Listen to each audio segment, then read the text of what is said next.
minggu kemarin 2014 saya bilang sell ya area ini ada bearish engulfing. Sebenarnya di 2014 ini 12.4 kita bisa sell posisi untuk target yang cukup jauh.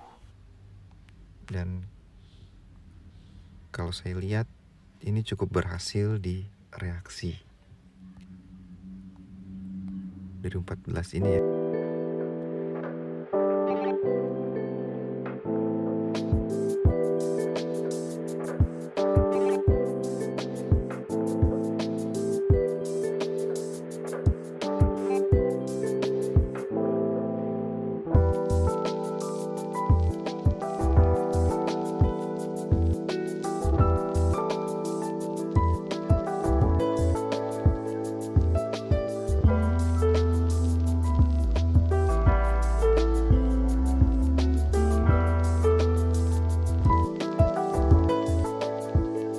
Bismillahirrahmanirrahim.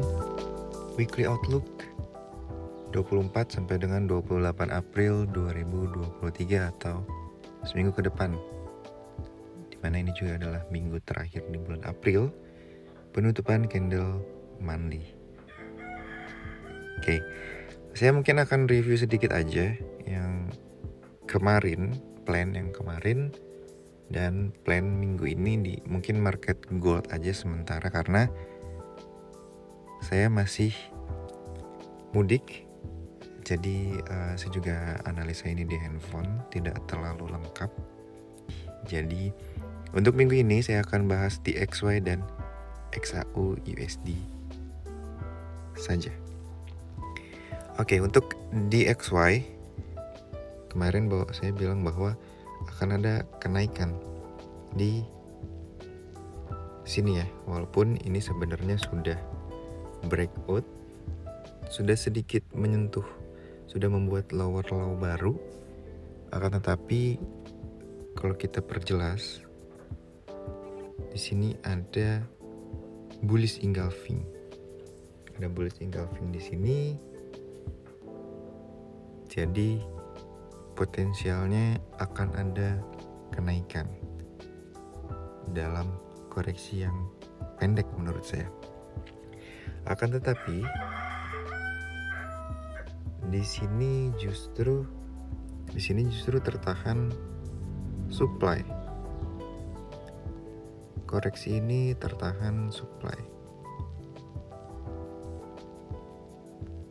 Kalau saya lihat, ini sebenarnya membentuk base baru yang mana kita perlu menunggu area mana yang di breakout.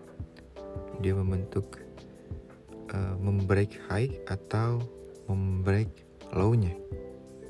Bila high-nya di breakout titik 103.6 yang saya buat minggu lalu mungkin akan kembali dikejar. Akan tetapi apabila dia breakout low-nya, artinya akan ada rally base drop. Oke, jadi skenario-nya ada dua. Apabila dia break high-nya, maka 103.6 akan kembali dikejar. Sedangkan apabila dia membreakout low-nya di area base ya, di area base ini, maka dia akan mengejar low-nya kembali atau bahkan membentuk low baru. Ya, seperti itu untuk DXY di time frame D1-nya.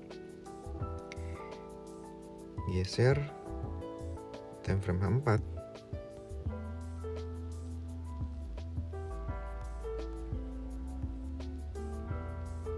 Ya, kalau dari H4 terlihat jelas bahwa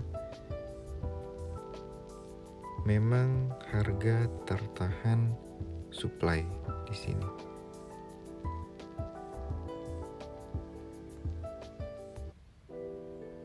Tertahan supply dan kita menunggu. Kita perlu menunggu apakah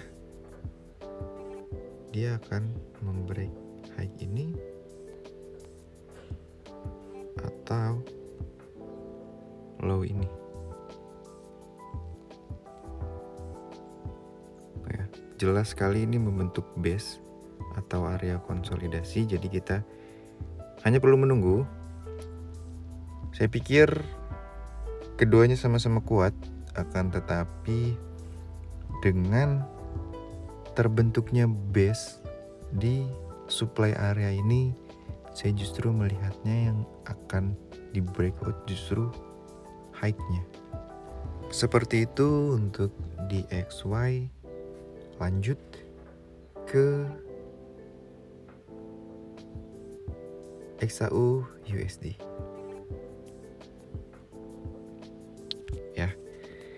Ini harga-harga yang sudah saya tandai, di mana angka ini sudah saya share di analisa minggu kemarin. 2014 saya bilang sell, dan kalau saya lihat ini cukup berhasil di reaksi 2014 ini ya. Ini cukup berhasil direaksi bahkan sampai 45 poin. Kemudian kembali didekati area ini, karena ketika area 14 ini direaksi, maka di time frame kecil sebenarnya tercipta supply baru. Jadi kita sebenarnya bisa re-entry di dekat area 14. Sebentar, saya coba tandai dulu.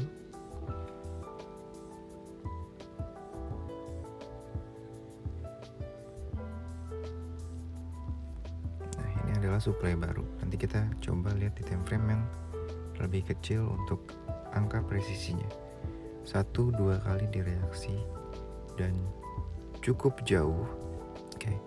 Untuk plan selanjutnya, saya lihat bahwa angka 1959 sampai dengan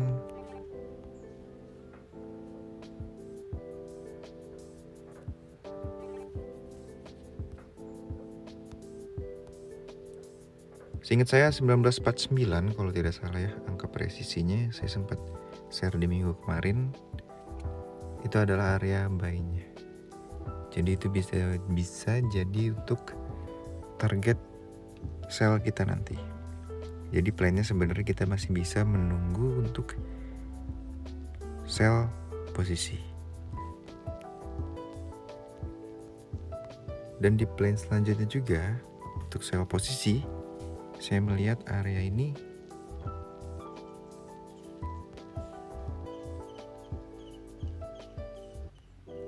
area yang bisa kita tunggu untuk sell posisi, meskipun sudah direaksi satu kali ya di candle sebelumnya. Saya coba turunkan time frame di H1. Di H1 dapat angka yang lebih presisi lagi. Di sekitar 1988 sampai dengan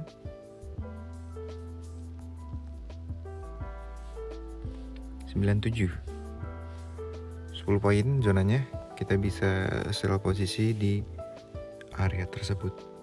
Kalau saya lihat tadi dari time frame H4 ya, ini sangat terlihat ada supply baru dan sebenarnya harga tertahan support di sini. Ya, harga tertahan support di sini dan dia ada koreksi naik. Turunkan lagi di time frame M30. Sangat jelas terlihat ya, angkanya masih sama. Ini adalah area supply yang bisa kita gunakan untuk sell posisi. Oke, decision point-nya ada di 1990.3. Buat teman-teman yang ingin meminimalisir resiko, bisa entry di area tersebut dengan SL di atas 1998, artinya hanya 8 poin. Walaupun sebenarnya kita bisa mulai entry di 1988. Akan tetapi zonanya panjang, ada 10 poin di situ, resikonya ada 10 poin dengan target sebenarnya di 71 sampai dengan 69, yang dimana itu adalah sekitar 20 poin, sekitar 15 sampai dengan 20 poin. Resiko di 10 poin itu sudah 1/1,5, bahkan 1/2. Itu angka yang sudah cukup menurut saya antara risk and rewardnya. Turun lagi time frame M15, ada lagi di season poinnya di area ini. Oh yang tadi ya, di 1990.3 yang saya bilang ya. Nah ini cukup jelas meskipun supply ini sebenarnya sudah direaksi. Ini adalah supply mayornya. Jadi ini drop base drop. Ada imbalance di sini, koreksi ke atas menutup area imbalance, kemudian tertahan supply dan dia drop kembali. Ada lagi imbalance di sini, bisa jadi koreksi naik ini menutup area imbalance dan kemudian drop kembali. Oke, jadi itu XAUSD untuk seminggu ke depan kita bisa sell posisi di 1990, meskipun di time frame besar kita bisa ambil di 1988 sampai dengan 1998 lah, kita ambil amannya sekitar 10 poin. Tapi apabila teman-teman ingin entry sepresisi mungkin di season poinnya ada di 1990, meminimalisir risiko. Jadi teman-teman tentukan sendiri risikonya dan perhatikan money management. Oke, untuk teman-teman yang ingin follow silahkan, risiko ditanggung sendiri dan profit pun saya sama sekali tidak minta. Disclaimer on, terima kasih, salam profit.